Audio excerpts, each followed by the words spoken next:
আসসালামু আলাইকুম। Border guard Bangladesh বিজিবির অসামরিক নিয়োগ বিজ্ঞপ্তি প্রকাশিত হয়েছে। সো আপনারা সকলে অবগত আছেন যে যেখানে সর্বমোট পদের সংখ্যা হলো 196টি। তো বর্ডার গার্ড বাংলাদেশ বিজিবির অসামরিক এই নিয়োগ বিজ্ঞপ্তির আপনার আবেদনের সময়সীমা বৃদ্ধি করা হয়েছে। তো আজকের এই ভিডিওতে জানিয়ে দেওয়া হবে বর্ডার গার্ড বাংলাদেশ বিজিবির অসামরিক এই সার্কুলারের আবেদনের সময়সীমা বৃদ্ধি করে সর্বশেষ আবেদনের শেষ তারিখ কবে এবং এখানে কি কি পদ রয়েছে তা আপনাদেরকে বিস্তারিত তথ্য জানিয়ে দেওয়া হবে। তো প্রথম এখানে জানিয়ে দিচ্ছি যে আপনার আবেদন শুরু এবং শেষ তারিখ কবে এবং যা আবেদনের বৃদ্ধি করে তা আবেদনের সর্বশেষ তারিখ কবে তা এখন আপনাদেরকে জানিয়ে দিচ্ছি। সো দেখতে পাচ্ছেন বর্ডার গার্ড বাংলাদেশ অসামরিক পদে লোক ভর্তির সংশোধনী বিজ্ঞপ্তি। বর্ডার গার্ড বাংলাদেশের অসামরিক পদে ভর্তির জন্য প্রার্থীদের অনলাইনে রেজিস্ট্রেশনের মেয়াদ বা সময়সীমা নিম্নোক্তভাবে বৃদ্ধি করা হলো। পূর্বে রেজিস্ট্রেশনের নির্ধারিত সময়সীমা ছিল অনলাইনে আবেদনের শুরু হয়েছিল আপনার 4 আগস্ট এবং আবেদনের সর্বশেষ তারিখ ছিল 17 আগস্ট 2024 খ্রিস্টাব্দ রাত 12টা পর্যন্ত। তবে বর্ডার গার্ড বাংলাদেশ বিজিবির অসামরিকের এই সার্কুলারের আবেদনের সময়সীমা বৃদ্ধি করে তো এখন দেখতে পাচ্ছেন সংশোধনের রেজিস্ট্রেশনের সময়সীমা অনলাইনে রেজিস্ট্রেশনের শেষ তারিখ ও সময় হলো 24 আগস্ট 2024 খ্রিস্টাব্দ রাত 12টা পর্যন্ত। বর্ডার গার্ড বাংলাদেশ বিজিবির অসামরিকের এই সার্কুলারের আবেদনের সর্বশেষ তারিখ হলো 24 আগস্ট 2024 খ্রিস্টাব্দ রাত 12টা পর্যন্ত।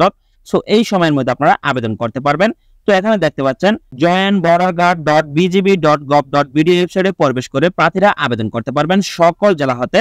তবে ইতিপূর্বে যে সকল প্রার্থী অনলাইনে রেজিস্ট্রেশন সম্পূর্ণ করেছেন তাদের পুনরায় রেজিস্ট্রেশন করার কোনো প্রয়োজন নেই। সো যে সকল প্রার্থী বর্ডার গার্ড বাংলাদেশ বিজিবির অসামরিক এই সার্কুলারে আবেদন করেছেন তাদের পুনরায় আবেদন করার প্রয়োজন নেই। তো এখানে দেখতে পাচ্ছেন বিভিন্ন পদ রয়েছে বর্ডার গার্ড বাংলাদেশ বিজিবির অসামরিক এই সার্কুলারে। ইমাম 8টি পদ রয়েছে যেখানে পদের সংখ্যা হলো 3। তারপর আছে পরিবার কল্যাণ পরিদর্শিকা। তো এখানে পদের সংখ্যা হলো 3। শিক্ষাগত যোগ্যতা প্রয়োজন হবে এসএসসি। তারপর আছে কমিউনিকেশন টেকনিশিয়ান গ্রেড 3 পদের সংখ্যা 5। শিক্ষাগত যোগ্যতা প্রয়োজন হবে আপনার কোনো স্বীকৃত পলিটেকনিক্যাল ইনস্টিটিউট হতে কম্পিউটার বা ইলেকট্রনিক্স বিষয়ে ডিপ্লোমা ডিগ্রি সহ কম্পিউটার হার্ডওয়্যার সফটওয়্যার বিষয়ে ন্যূনতম 1 বছর বাস্তব অভিজ্ঞতা থাকতে হবে। তারপর আছে পদের নাম অফিস সহকারী পদের সংখ্যা হলো 7।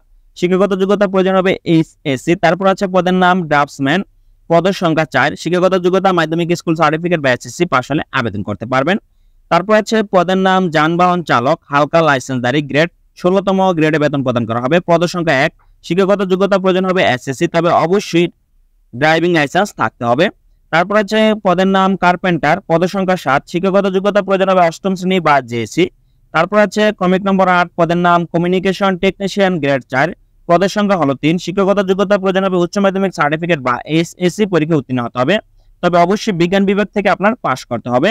তারপর আছে পদের নাম সহকারী ওবিএম ড্রাইভার পদের সংখ্যা 9। শিক্ষাগত যোগ্যতা প্রয়োজন হবে এসএসসি। ক্রমিক নম্বর 10 পদের নাম ইলেকট্রিশিয়ান পদের সংখ্যা 12। শিক্ষাগত যোগ্যতা প্রয়োজন হবে এসএসসি। তো অবশ্যই এখানে বিজ্ঞান বিভাগ থেকে পাস করতে হবে। ইলেকট্রিশিয়ান পদে সর্বমোট 12 জন জনবল নিয়োগ করা হবে।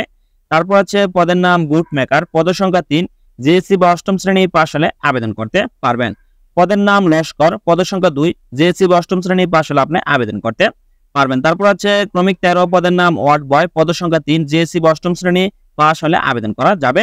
ক্রমিক 14 পদের নাম অফিস সহায়ক পদের সংখ্যা 4। 8ম শ্রেণী বা জেএসসি পাস হলে আবেদন করতে পারবেন। তারপর আছে ক্রমিক 15 পদের নাম আয়া পদের সংখ্যা 3।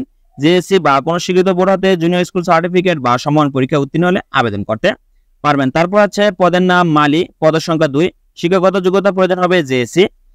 ক্রমিক 17 পদের নাম মেস ওয়েটার পদের সংখ্যা 3। 8ম শ্রেণী পাস হলে আবেদন করা যাবে। ক্রমিক নম্বর 18 পদের নাম বাবুর্চি পদের সংখ্যা 80। শিক্ষাগত যোগ্যতা প্রয়োজন হবে কোনো স্বীকৃত বোর্ড হতে জুনিয়র স্কুল সার্টিফিকেট বা জেএসসি সমান পরীক্ষা উত্তীর্ণ হলে আপনি বাবুর্চি পদে আবেদন করতে পারবেন। তো ক্রমিক 19 পদের নাম পরিচ্ছন্নতা কর্মী এই পদে শুধুমাত্র পুরুষ প্রার্থী আবেদন করতে পারবেন যেখানে পদের সংখ্যা হলো 22। শিক্ষাগত যোগ্যতা প্রয়োজন হবে জেএসসি বা 8ম শ্রেণী। সো সকল পদের জন্য সকল জেলার প্রার্থীগণ আবেদন করতে পারবেন যেখানে পুরুষ মহিলা উভয় প্রার্থী আবেদন করতে পারবেন বর্ডার গার্ড বাংলাদেশ বিজিবির অসামরিক এই সার্কুলারে।